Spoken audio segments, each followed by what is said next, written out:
So we're going to do the first one, first tree, and we could put down just like a pencil line if we wanted it. Sorry, Rose, I'm being very dense. Which one are we on?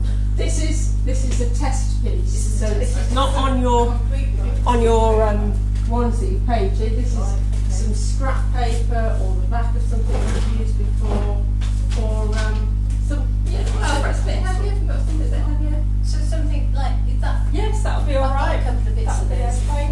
You want that? So just put yourself a line down. Just grab a pencil, is that right? Yeah. Oh, thank you. It's just so this is on your text, on your scrap paper. So we're going to work in watercolour first of all, and again you can use your reference pictures if you want. Now what I've got here is a little natural sponge, and I'm going to pick up some black paint, and this is why you have to sort of test it out before.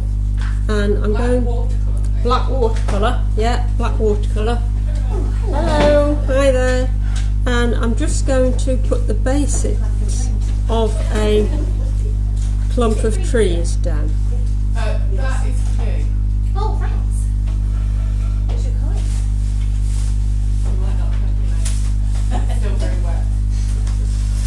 So I know that all cuts that one was new. I can't remember one, but I'll do it. I think it was the light.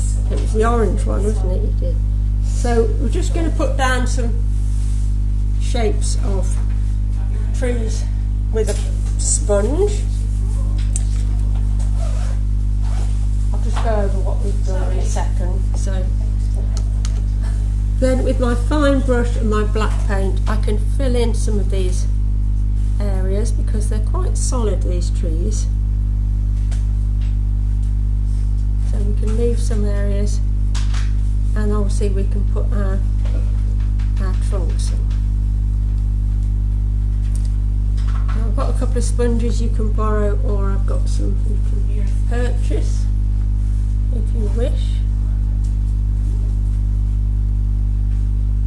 And then we will bring the foliage down a bit more. So that's quite a good way of getting the foliage. This is why I want you to test it out first. The other way is with our fine liner pens. So again we can put our trees down,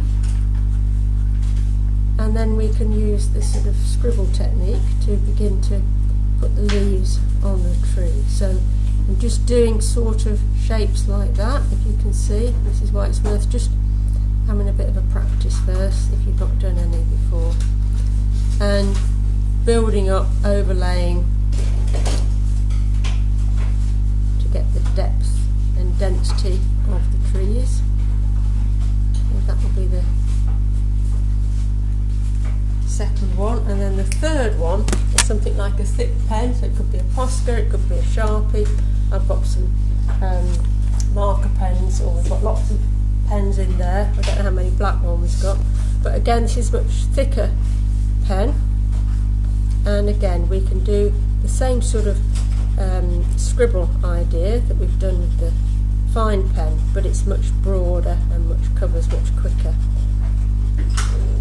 So you might want to do bigger trees and smaller trees with the finer pen.